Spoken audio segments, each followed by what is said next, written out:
मेरा नाम अजय है, मेरा पेशा पत्रकारिता है और मैं आप ही के बीच से निकला हूँ। सबसे पहले तो प्रधानाचार्य जीयों का बहुत बहुत शुक्रिया, जिले सिंह जीयों का बहुत बहुत शुक्रिया, ऐसा मंच हमारे लिए प्रोवाइड किया। ये स्टेज कोई छोटी मोटी चीज़ नहीं है, जहाँ से हम निकले हैं और आप सब भी यहीं से निकलेंगे, तो सबका तहे दिल से शुक्रिया। यहाँ आने से पहले मैं भी सोच रहा था, क्योंकि हमेशा ये होता है कि गुरु को गुरु दक्षिणा दी जाती है, तो मैं क्या दूं। तो मेरे दिल में आया कि मैं आप सबके लिए 3 चीजें जो विशेष हैं और आगे भविष्य में जो आपके लिए काम आएंगी, मैं वो 3 चीजें आपको संप्रेषित करने आया हूं। और मुझे उम्मीद है कि यहाँ पहली पंक्ति से लेकर अंतिम पंक्ति तक बैठा छात्र उन चीजों को अच्छे से ग्रैब करेगा।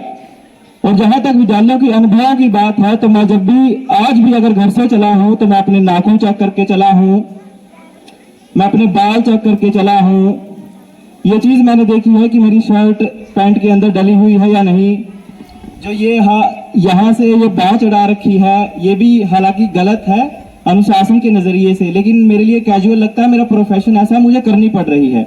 तो ये सब जो देन थी ये कुलदीप जियों की, ये जिले सर जियों की मार की वजह से थी कि मैं आज भी नाखून चेक करके या ब्रश करके आया हूं, कहीं पनिशमेंट ना मिल जाए स्कूल में।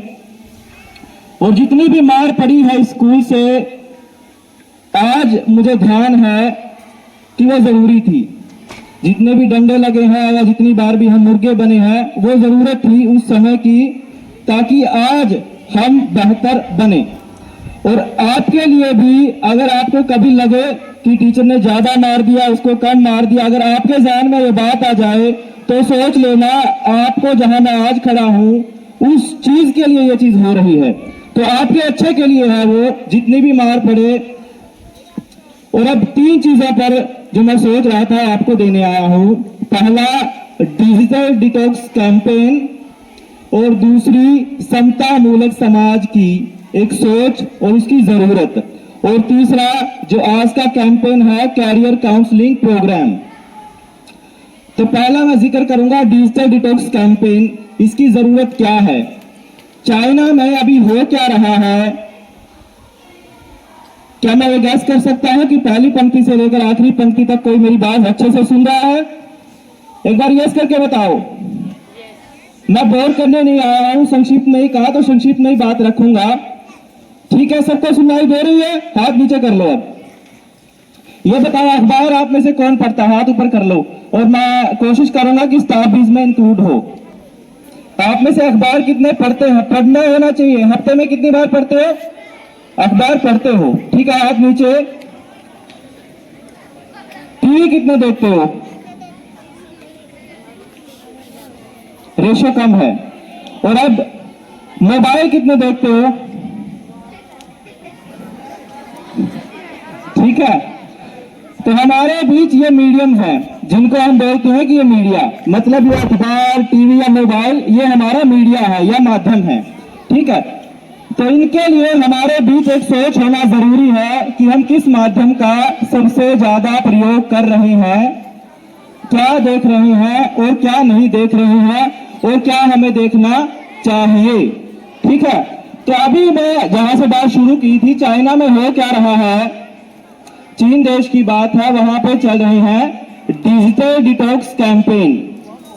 जो बच्चे हैं जिनको डिजिटल गैजेट्स की लत लगी हुई है, चाहे मोबाइल फोन्स की हो, कंप्यूटर की हो, लैपटॉप की हो, मोबाइल की हो या अन्य कोई इलेक्ट्रॉनिक डिवाइस की हो, तो वो लत छुड़ाने के लिए वहां पर डिजिटल डिटॉक्स कैंपेन चलाए जा रहे हैं। यानी कि बच्चों को ऐसी छोटी छोटी एक्टिविटी का आदी बनाया जा रहा है जिससे उनकी वो मोबाइल की लत या डिजिटल गैजेट्स की लत, लैपटॉप की लत, किसी तरह के दूसरे गैजेट्स की लत छुटाई जा सके।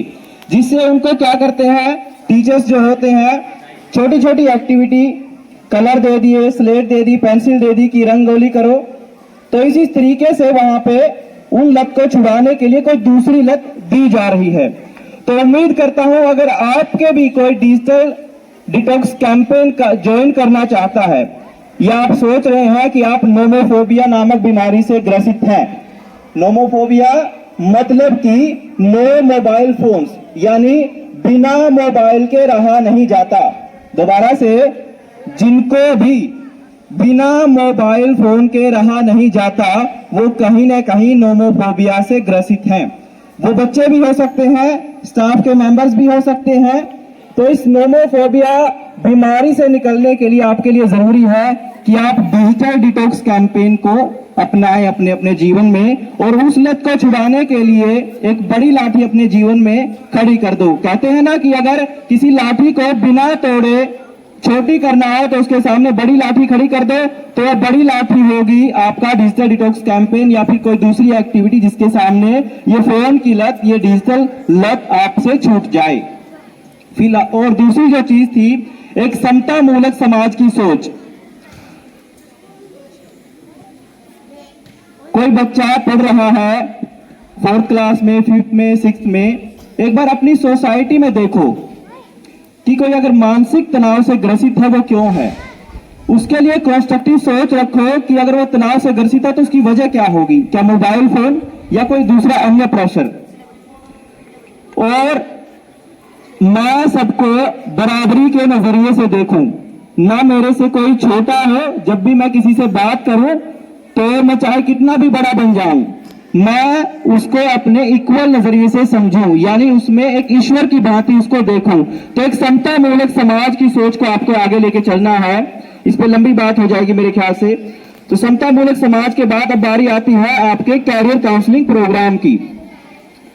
अभी सर भी आए थे, डॉक्टर साहब भी, मंजीत कुंडू, मैडम किरण भी, उन्होंने आपको बताया कि आपको कैरियर में क्या करना है और क्या नहीं करना है।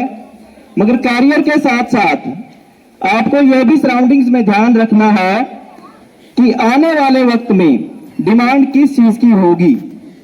आज का जो सिनेरियो है 2023 चल रहा है, जब 2027 आएगा, 28 आएगा, 29 या 30 आएगा, तो उस सिनेरियो में किस चीज की ज्यादा डिमांड होगी और क्या मैं या मेरी एजुकेशन उसके लिए कैपेबल होगी।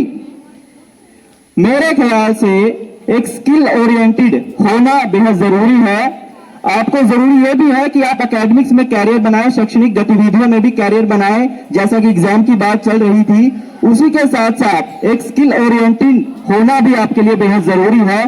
कोई ना कोई स्किल आप अभी से उभारनी अपने अंदर शुरू करिए। वो स्किल कुछ भी हो सकती है।